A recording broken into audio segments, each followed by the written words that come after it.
Hello, and welcome to another episode of the Power Within podcast. I'm your host, Laurie. Today, I am really proud to have my good friend Chelsea on the show.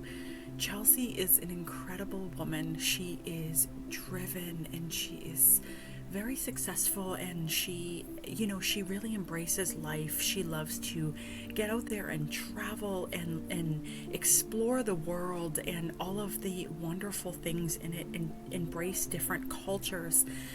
She has worked really hard to put herself through school and become a nurse. She owns her own home. She's only in her 20s. She is a single, independent, wonderful lady.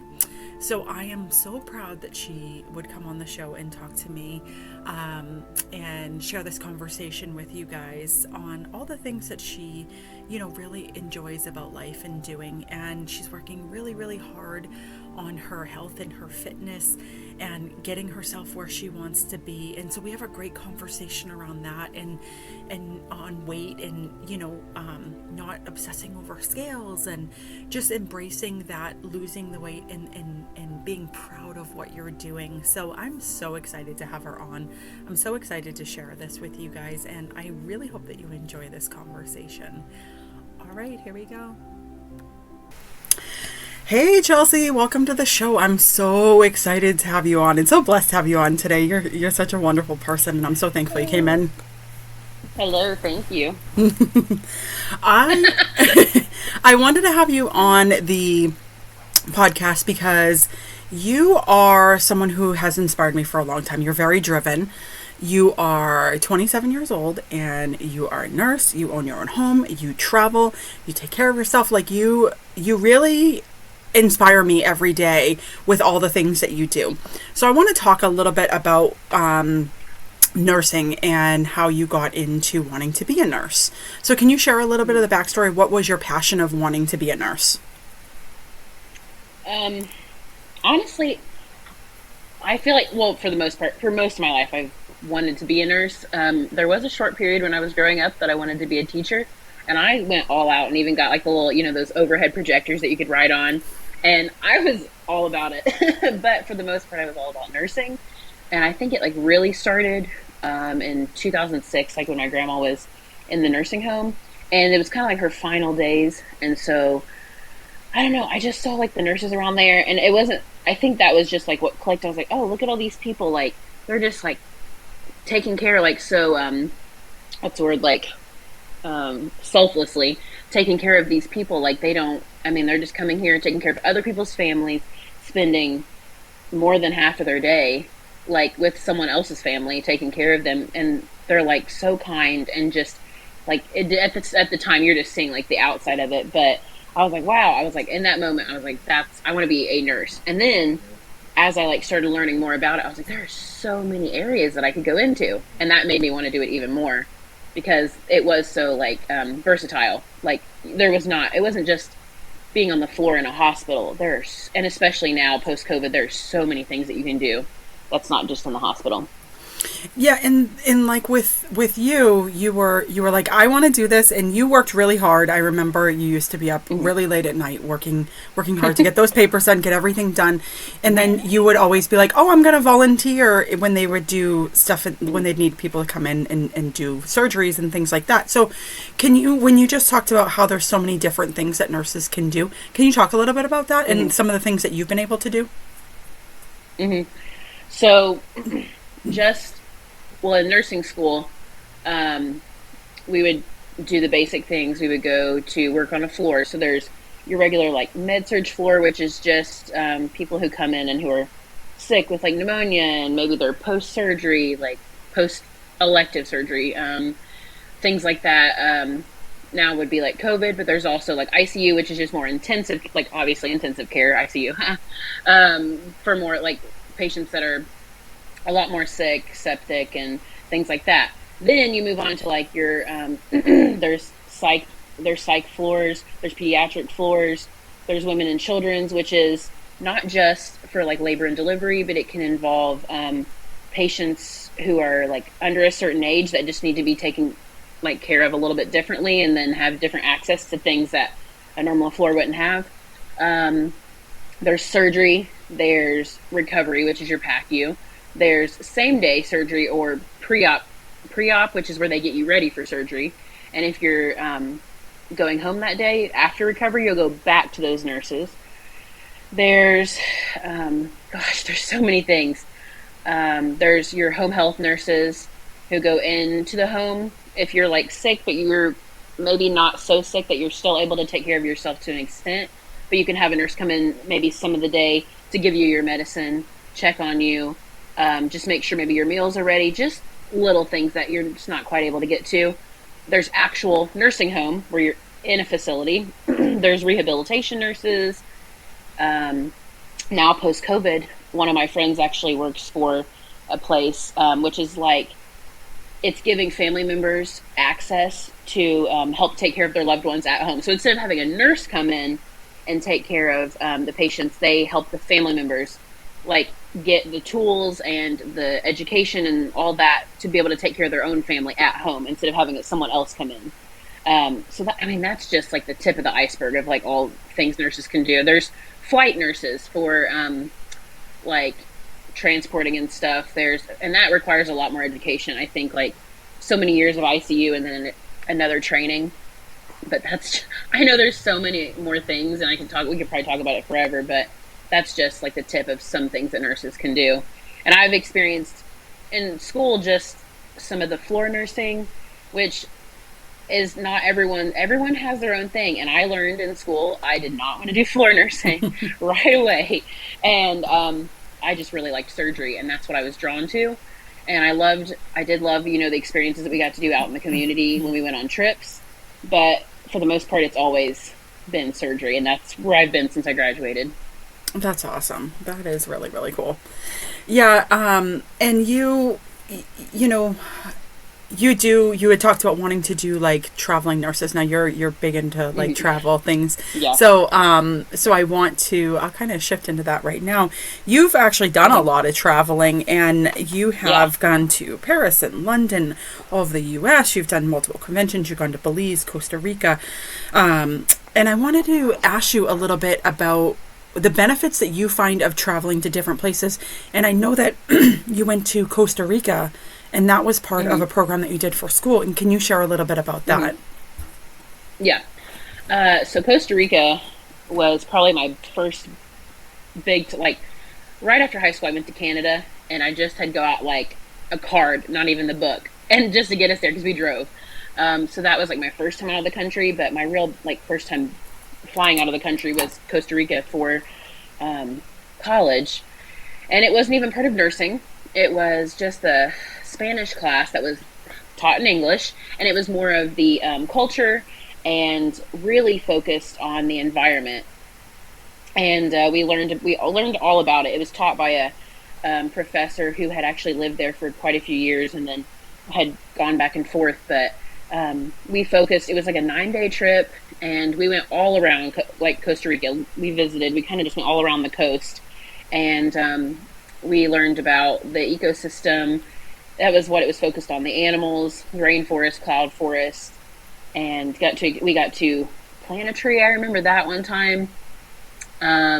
Just learning about all the animals, and I don't know, the cloud forest was probably my favorite thing because we started, I think, in a cloud forest, and I forget how many now. There's only there's less than 20, I feel like, cloud forests left in the world. I'd have to get that number, but it would start into a... Sorry to interrupt. For people who don't know what a cloud forest is, can you explain that a little bit? So cloud forests and a rainforest are very similar. So I'd have to look up the exact technical terms, but a rainforest, it's just deeper into a cloud forest. There's more rain. It's just a wetter environment. There's probably different animals that live there, and it's at, I think, a lower elevation. So the whole time we were kind of walking down. As we started in the cloud forest, we would start at a higher elevation, more cloud coverage, just a light sprinkle of rain, very little rain at all. And then we would walk down steps slowly. You don't even feel like you're going down, and then eventually you're into a deeper part of the rainforest, where it's actually a steady rain the entire time.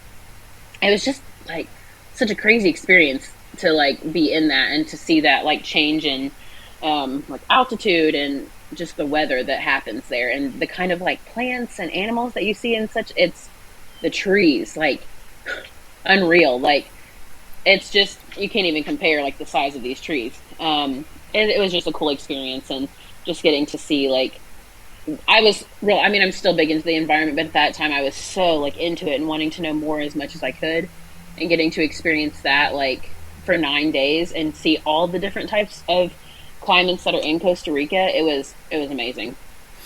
Now, you just talked a little bit about how you were, very into like environment stuff, and I know you did, and I want to talk about that, like, because I know that was a passion of yours for a while, and I know that you still care about it too, because you used to volunteer for ISF, and Ian did a lot of stuff with that, and then you also did the Paul Wesley creature features. I remember that because when you and I went to Alberta, Canada, when we were going through Banff.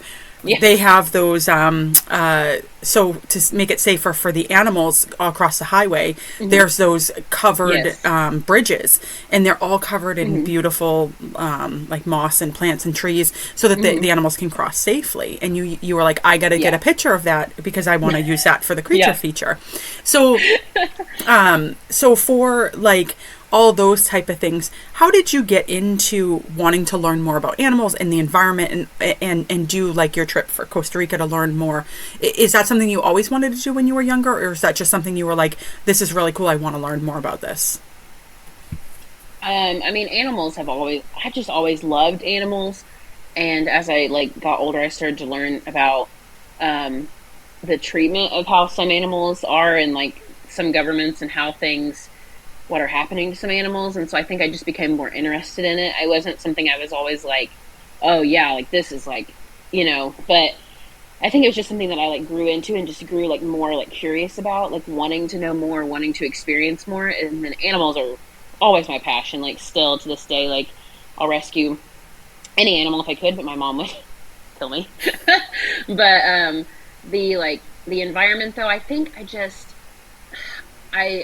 always had a little bit of curiosity, and then getting to like becoming a fan of like Ian Somerhalder when I like younger, and then just working through it and starting to volunteer for ISF. It just like, I don't know the word I'm looking for, but it really just made me more passionate about it, because I was learning so much more. I had all these people around me that were so passionate and had so much knowledge about the environment and animals. And I was just like, wow, like, and just learning about it, and I had access to so much of it. There was so much knowledge that was being filled, and I just became so passionate about it. Yeah, and I ran with it. So. Yeah, well, I know that's something that as I've grown, I've also gotten really into. I know Ian was part of the Kiss the Ground documentary that was really good on like all the soils and all of that. Yeah. Onto the like travel portion again. Sorry, I'm gonna switch back to that, because you do you have traveled a lot, and that's been kind of a passion of yours to explore the world. You want to talk a little bit about how like going to different places? I know we did mention some of them, and I know that you do have a trip coming up here in the end of summer.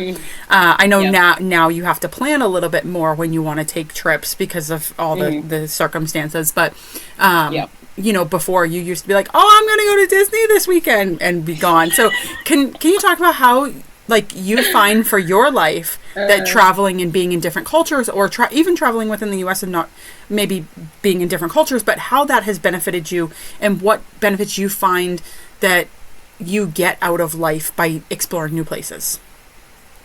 Yeah. So it does seem like I travel a lot. I probably do. I am definitely blessed with being able to travel as much as I do. And I wish that when I'm not traveling, I feel like I'm like, man, when's our next trip? I need to book another trip. Let's go on a like random weekend trip somewhere. Because I always want to be gone, and I have so many like trips planned, and I'm like, you're going somewhere already. But going to new places and explore it, like seeing new people and interacting with different cultures, even if there's so many different cultures just even within the United States that we can experience. And that's one thing that I'm like guilty about is I've not experienced very much the United States. And that's like one thing that I want to start doing is instead of, I mean, I haven't really even traveled to that many countries, but I want to try to spend more time in my own country, learning about it because there's so much history here. But with each like place that I travel to, the language barrier always scares me a little bit because I mean, I would just speak English, and I've started learning a few phrases like in French just because my cousin lives over there, and I want to. That's where we went a couple of years ago, pre-COVID, and that's where we're going back in November. And I just want to be able to learn some phrases just out of like respect and like, you know, for the people there in France, like just try to like learn their language and try to be, you know, one with them. But that's just something like everywhere I go, I see like pretty much we're all like the same. Like we all have the same passions and the same fears and the same like wants and stuff, just different levels of it.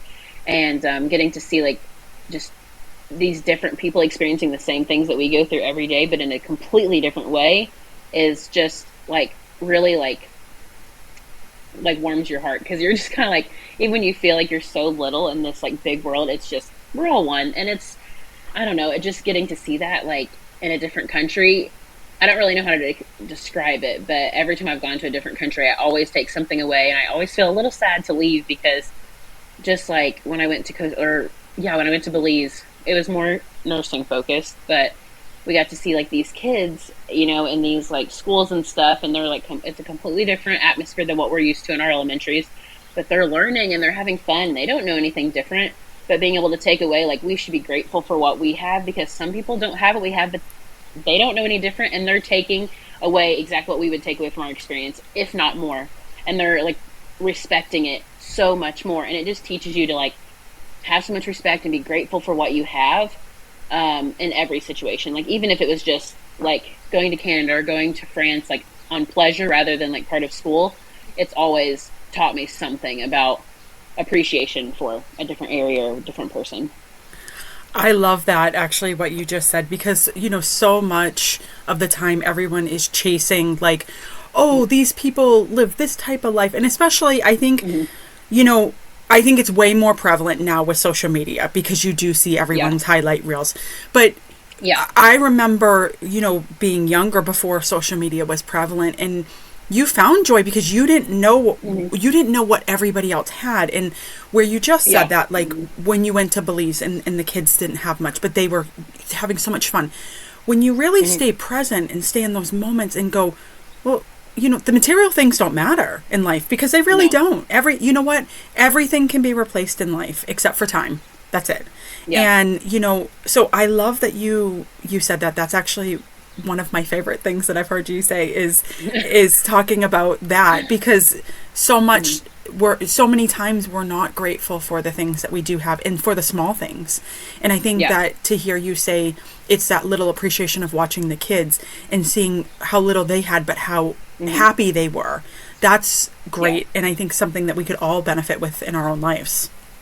Yeah. And we forget, like you said, like the majority of people are just putting out the highlight reels of their life. They're not putting out the bad stuff, the days that are a little hard but still a little good. Like they're only putting out the things that are like making them so happy, and the things that are like so blessed in their life. Like they're not putting the really hard moments on their Facebook stories.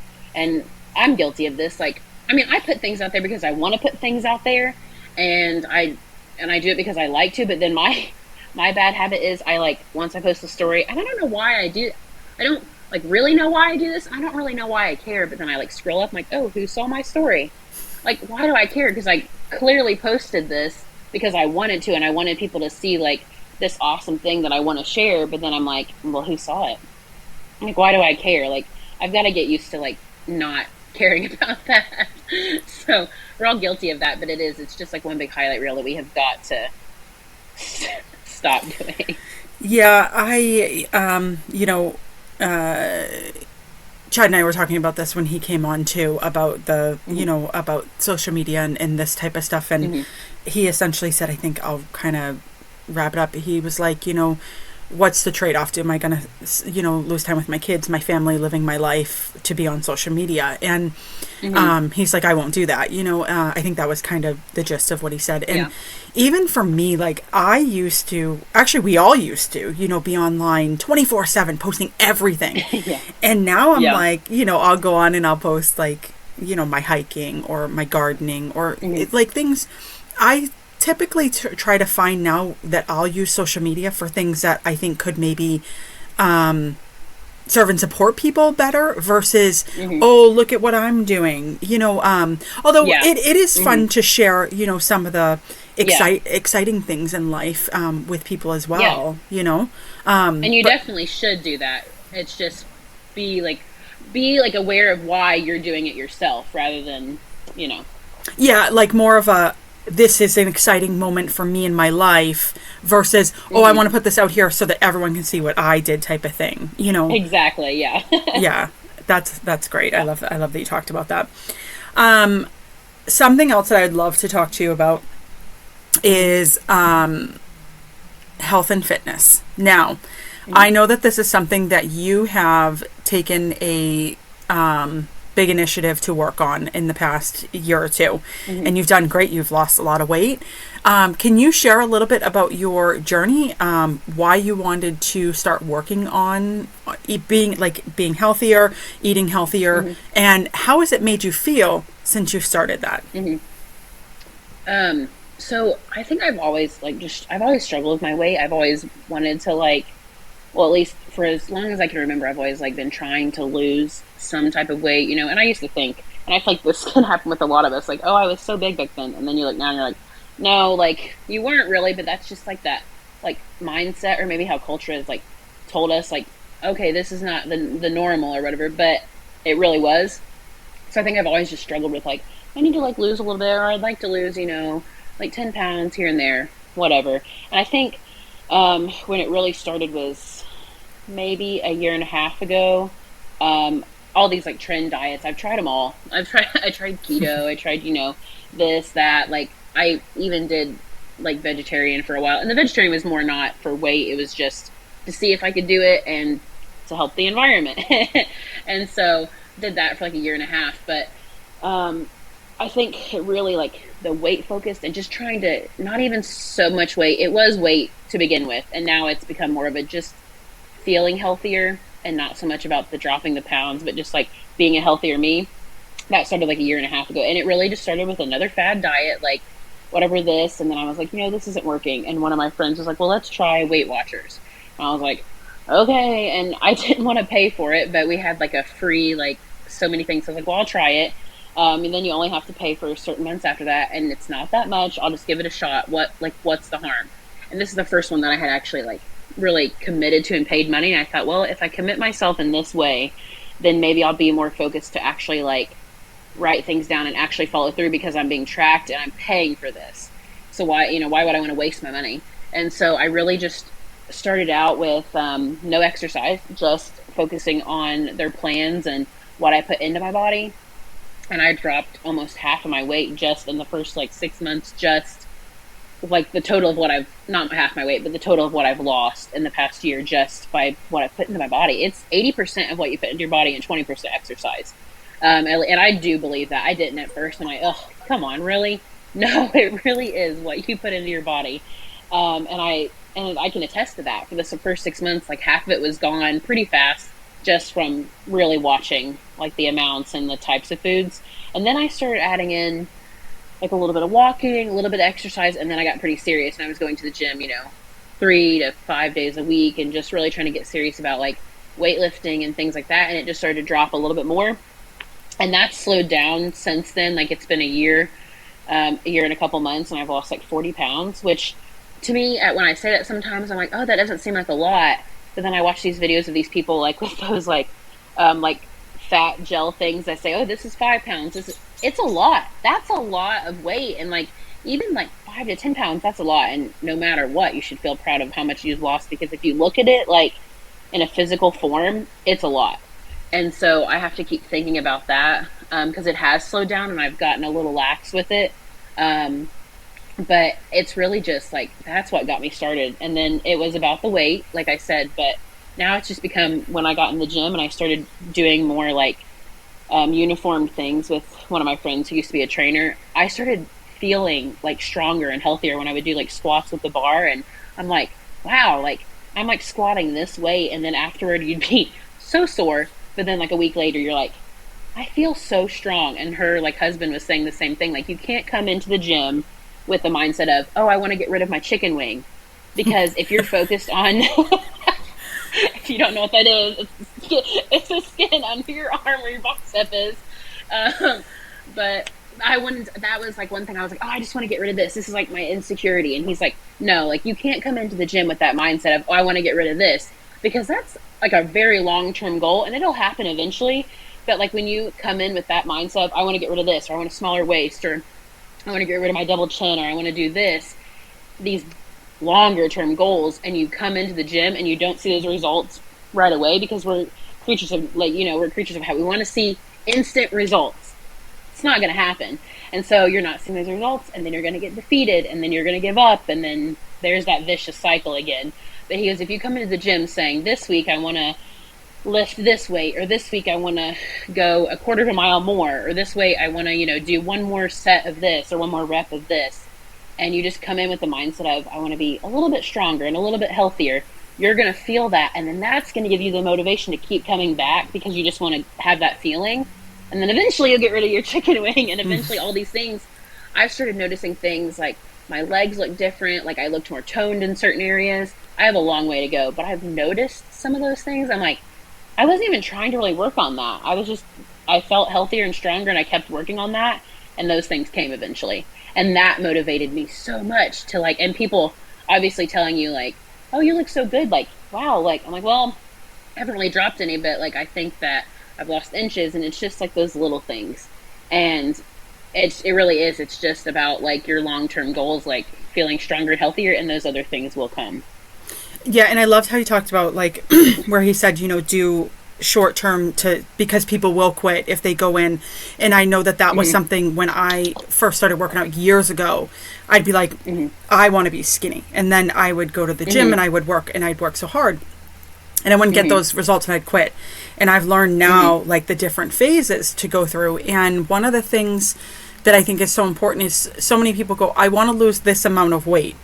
And so they focus on that scale. But the problem with that is as you work out, and I'm sure this is something that you've seen, you know, if you're focusing on, oh, I want to get to this weight, as you're working out, you're going to build muscle, and muscle weighs more than fat. So then you start like either gaining weight or it's not coming down, and people get defeated. And so one of the things that I love, and this is something that I've incorporated as well, is I won't look at scales now. I just say, you know what, I want to go out, I want to do this, and finding fun in it too. You know, like I know I just started doing the Top Gun fun run thing, and so I already did the 25 miles and walking, but I was like, you know what? I want to challenge myself. This is a fun run. I know it says walk, but it's a fun run. So I've actually spent the last week doing like running, but it's not continuous at this point. I'm getting there. But I'm finding fun in it. And then I come home and I'm like, oh, I feel really good. Like running makes you feel really, really good. So I love that, you don't look at like the scale portion, because that's so important, because people will get defeated. And then like you had talked about when you were just talking about, you kind of hit a plateau. So can you talk about when you hit a plateau and not quitting, how you do that? Yeah. I think my biggest thing is I don't like to do things alone. I always want to do something with someone else. It's very hard for me to motivate myself alone, like pretty much to do not everything, but a lot of things. And when I started this journey, when I started this journey, I started with someone on Weight Watchers, and we were kind of holding ourselves accountable. And she kind of eventually, not super quick, but eventually kind of like haltered off of that and found her own course and what works for her. But I was like, well, this is really working for me, so I want to stick with it. And I did. And then I was trying to still like work out with her and like walk and do different things like that. And then it kind of transitioned into me working out with my coworker who used to be a trainer, and she had us in the gym like 4 days a week, maybe three to five, that we would be doing individualized back day, shoulder day, back and shoulder day, chest day. We would do total body. We would do legs, like, and it was like uniformed. So I was like structure, and I found myself actually really liking going to the gym. I thought I would never like going to the gym. And then shortly after we started working out, she found out she was pregnant. And but she is a beast. She worked out until she was like 7.5 months. And she was used to that. Like she had a higher, starting point than I ever did. And so she was used to that. And she was like squatting, and like she was talking to her doctor, which her doctor was also a gym rat. And so he's like, yeah, you're good. You're good. Go until you feel like go until you can listen to your own body. And she really did 7.5 months. And that was good. We were great. And there would be some things that we would have to modify, but, or just not do altogether. But she's assured me when she gets back, she's going to kill me. Essentially. She's like, I'm so excited for this. But when she stopped going to the gym is when I plateaued a little bit. And it's really just recently. Like, it's only been like a month and a half. When I think it was like right when I went on vacation, and I got off it a little bit because I wanted to have fun. I didn't want to I didn't want to count all my things in the Weight Watchers app. I just wanted to have fun, but I knew within reason. I did have fun, but I didn't count anything. I just didn't go crazy like I normally would have.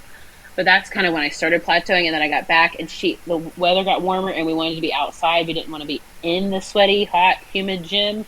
And but then I, like I said, like to do things with people, and so counting on other people to find their schedule and when they can do things and when I can do things, it just wasn't lining up.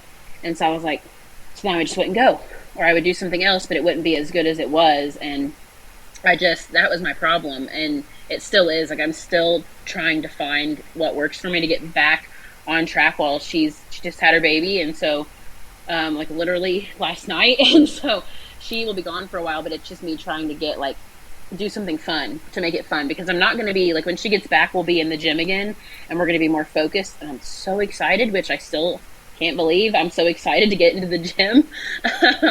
But right now I'm just doing fun classes like cardio boxing, and which is like a total body experience, and it's like twice a week, 3 times a week if you go to another weekend class, and just doing something to keep me like active for most of the week. So I'll do like cardio boxing, or my plan is to do that 2 days a week, and then Zumba. It's just a class. It's not like in the gym like we were, but it's going to keep me on a schedule and keep me consistent. And that's just going to get me back in there a little bit into the groove.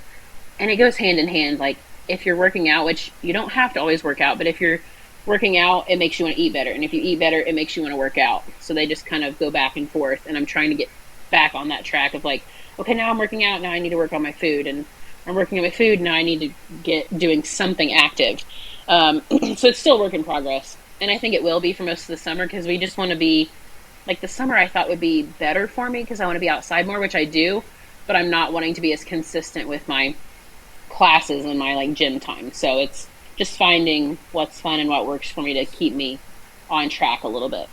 So yeah, and I think that like the summer months are always like a good, I'm not a huge like gym person. I have a lot of like stuff that I'll do at home, but I like to be outdoors more. And even like I've picked up, like, I do hiking in the winter and things like that now. And because for me, I find, I'm opposite from you. I don't have a lot of people around to go and, exercise with and stuff. So for me, I have to find that motivation for myself. And I had shared with someone before, there's a meme, and this guy's out hiking with his girlfriend or whatever. And he's like, this is what happens on the hike. And it's literally him dragging the girl up the thing. And then he's like, and this is what she posts. And it's a picture of her like on top of the mountain, with her, smiling. And that's real though. Like I struggle sometimes, and I'll sit there and I'll watch like groups of people go by me, and I'll be like, you need to go. And I'm like, you know, and it's like the devil on the shoulder. And I'm like, no, I don't want to do it anymore. I'm going to quit. No, keep going, you know? So I finally, you know, I'll eventually just get up off the rock and keep going because, you know, I know I'll feel better at the end. Yeah. But it's so important to find those, I think, those balances. And I think in the summertime, it's great because you can be outdoors and there's, you know, even if you're not running or, you know, doing mad physical work. I mean, you can you can go for walks, you can go for hikes, you can, you know, you can, if you got kids, you can chase the kids around the parks. And so there's all kinds of little outdoor things. And I think that incorporating nature as your playground, I think it makes it more fun and makes people want to get out and do it more. Yeah. And you also did something that I actually liked, that you had shared, and it was kind of, you did different things where you took out for a month items when you were starting. I remember, I want to say it was a couple months ago, and you were like, okay, I'm going to go like a month without having this in my diet, or I'm going to go a month without. Gosh, yeah. Can you share a little bit about that? Because that did work for you. It did. It was so hard. I was trying to think of like what you were talking about, and then I remember we did this challenge. It was with the YMCA. It was one of the instructors did like I forget what month it was, but we did 2,022 lunges, and I did it. And lunges are hard, and if you're not doing them properly, you can hurt yourself. So definitely and there's so many different forms of lunges. By the way, if you want to do them, you don't have to just do a traditional one. You can do a side lunge. You can do a curtsy. Make sure you know the right form and what's comfortable for you. But I did all kinds of forms of lunges, and it was in a month. It was like 30 days, and you had like, they had a calendar and they had everything broken down. It was like, I forget how many lunges a day, or if you did more, you know, however, you just get to the 2022. And it was also 5 no foods. It was, if I can remember them, it was no chocolate, no chips, no donuts, no ice cream, and something else. No pizza. That made me so sad. There was the 5 no foods. I thought, I'm not going to have any problems with like donuts or chocolate, because I'm not like I like sweets, but I'm not like, oh, I must have this every day or like once a week. Like that wasn't a problem. And then chips, I'm like, oh, chips aren't going to be hard. You know, I don't eat that many potato chips, but I'm like, tortilla chips at a Mexican restaurant. Oh no. Like the day I started it, we went to a Mexican restaurant and I sat there and did not eat any chips and cheese or salsa. That was a sad day. But I did it, and I'm like, oh, gosh, this was so hard.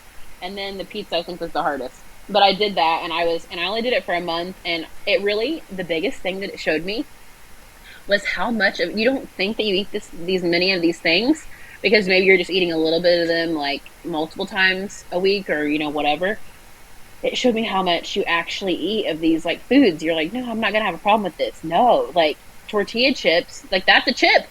And someone could argue, no, is that really? It's a tortilla. I'm like, it's a chip. It's a fried tortilla. Like, so I was like, I can't count it like that. So it really just showed me like I didn't feel like I ate that much pizza, and I probably really don't. But I realized how much I craved it and how much I would be like, oh, like on a Friday, let's go get it or whatever. Or let's do this, or, you know, so it really did show me how much I ate of those things and how like bad they are for you. And I don't know if I noticed like a huge difference with like the food, like feeling wise, because it was only a month. But I did because I didn't eat a ton of them. I didn't eat like that, all of those things every single day. So I didn't feel like I have more energy because I'm not eating like the donuts or the sugar or all this. It just really showed me like how much, just like I said, like how much we actually eat of these things. Like we feel like we have so much control, but like when we go to sit down at the Mexican restaurant, how many chips are you really eating? You're just sitting there like waiting for your food, and you're just not even like probably on your phone or talking, and you just like put them in. You don't even really think about it until you can't have them, or you're trying to challenge yourself not to have them.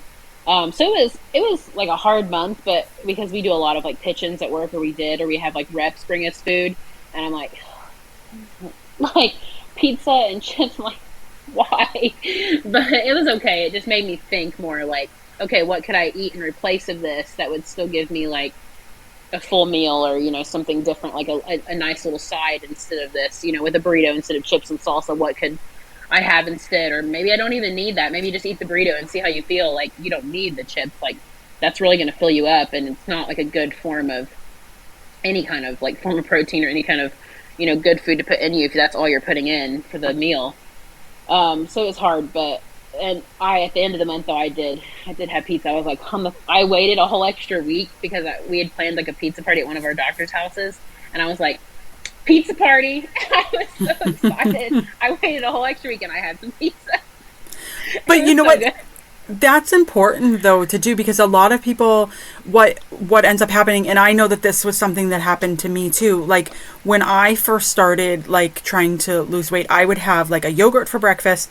I would cook a dry piece of, that was when I was still eating like the animal products. I've cut that out now, but I used to have a dry piece of chicken, and I'd put water on the bottom of the pan, and I'd put it in and bake it, and that was it.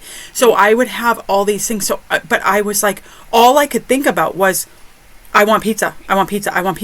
So then I would be like, okay, well, I can have a cheat day, and I would go out of control. Like I would go order a large pizza, and I would eat the whole thing all by myself. Yeah. And that's something that's really important for people to realize too, especially if it's with foods that you know that you love. Yeah. You know, it only takes a couple weeks if you start cutting those things out, and then you know, it kind of becomes habit, because you, like you said, you start to feel better, and you'll notice those changes. So you can go, okay, well, I'm going to try another week. But if you really feel like you want to try these things or have these things, go, okay, you know what? I can have pizza. I'll have it not every day, not every week, but you know, maybe once or twice a month. But I can have one or two pieces versus shoving an entire large pizza in my face. And that's so important for people to realize too, is that you can eat in moderation. And that's one thing that Weight Watchers is like, I didn't mention, that had really taught me. That's like the biggest thing, that like, because all these fad diets, it's like cutting something completely out of your life and never having it again. And then when you stop doing that, because you're like, okay, I think I've learned, I think I'm good, and you think you can do it within moderation, and then you bring those things back, and you eat more of them than you want to, then it all comes back. But Weight Watchers has taught me that you don't have to cut these things out of your life. You just need to learn to do everything within moderation. Like you can still have, you know, the foods that you want, and you can still, anything you want. You can still have ice cream, you can still have cake, but you just need to think, okay, if I'm going to have cake, maybe I won't have like this piece of bread as my side, or I won't have a roll before, like if you go to like Texas Roadhouse, if you're going to have like a dessert later, you won't have the rolls before your food or whatever. Or maybe instead of fries, I'll have a salad. Just learning to put those healthier options, so that way you can enjoy your cake later and not have to worry about it. Like, because you're making these other decisions that are going to be better. Like, so like, you know what I said, like the fries and salad instead of the fries, and then I can have that chocolate cake later. But I'm not going to do that every day, because you're not going to want to do that every day. Once you've like satisfied that craving, then you're like, okay, now the next day I'm like really feeling like I'm good, I want to do this. But if you're constantly cutting the cake out and constantly doing all of that, you're going to get so bored, and you're going to get so like, I don't want to do this anymore. I want to enjoy these things when I go to a party, or I want to do this. You can do that. You just have to learn to like do it within moderation, or make some other healthier choices instead. You don't have to completely, unless like you need to like cut all those things out completely for like health reasons, or just because you want to. But like do it within moderation, so that way you're not completely disheartened, and then you just give up altogether. So. Yeah, because when you hit those plateaus and things like that, that's when I find I used to be like, oh, okay, I'm going to, you know, I'm just going to go have pizza because I'm bummed because I can't get through something. And then it would be, okay, well, now I've had that bad day and I'm not losing weight anyway, so you know what, I'm going to have it again the next day. And exactly. Because for me, pizza was, I literally ate pizza every single day of the week. That was all I ate once I stopped eating like animal products, and it packed on the pounds quick. But just because you're not eating meat, or like not eating a certain type of cheese, you're like, oh, well, I'm doing fine because I'm not eating this. Yeah, but all that bread and all that you're eating, like too much of it's, exactly.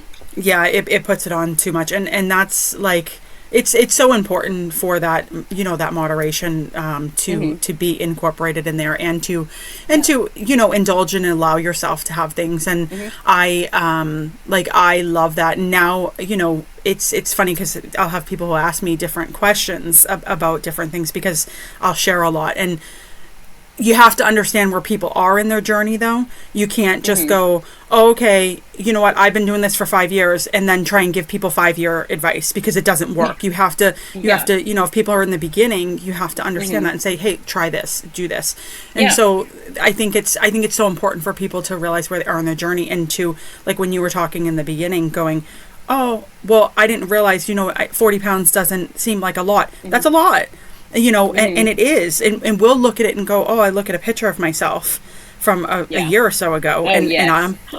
I'm critical of that, and I'm like, Yeah. I'm still not where I want to be, but I'm like, I don't look at, you know, now I do, but before I was looking at going, I'm just not where I want to be. I suck, you know, and it's so important to celebrate your Yes. achievements. Yeah. And I've done a little bit of that. Like, I am still, like, when I'm just focusing on just the most recent pictures, I'm like, I'm not quite where I want to be, because you get used to that, and you get used to, like, what you're seeing. So I went back and I tried to find pictures that I had posted on Facebook from, like, 5, 6, 7 years ago, and I'm like, oh my gosh. I told my mom one day, I was like, why didn't you tell me? I was so embarrassed. I said, I need to take this photo down. I'm like, no, you're not going to take this photo down, because in 10 years or so from this point, you're going to want to look back and be like, look where I was at, and look at all of this work that I've done, and then see where I'm at now. Because even just in the last year and a half, I can tell such a difference. And when I look at those pictures, it motivates me so much, just in the look. And I know it shouldn't just be the looks that motivate you, but knowing, like, what I've done and the progress that I've made, and seeing that picture and seeing it really can work. It really can change. You can really change your appearance too, as well as your, like, health and your mental health and all that, and the way you see yourself. It really does work. And so that keeps motivating me too when I find those pictures.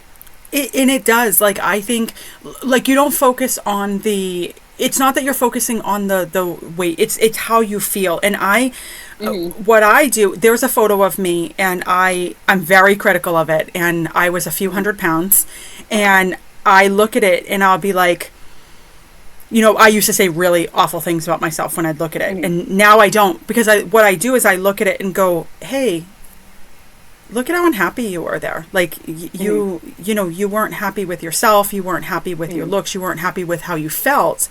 So I use that photo as a gauge to go, hey, when you feel like you want to go back down that road, look at that photo and go, Exactly. this is where you've come. And not just in a looks department, because a lot of times, you know, like when we do start to, you know, eat and put in that bad food, it's because we're feeling down about ourselves, or we're feeling negative or low. And so it's that comfort, you know? And so I go, you weren't happy with yourself then, and you're not going to be happy if you just dig right back in and go right back there. So I think that picture thing is important for that too. Yeah, and that just kind of, like, that whole just little conversation just kind of gave me chills a little bit.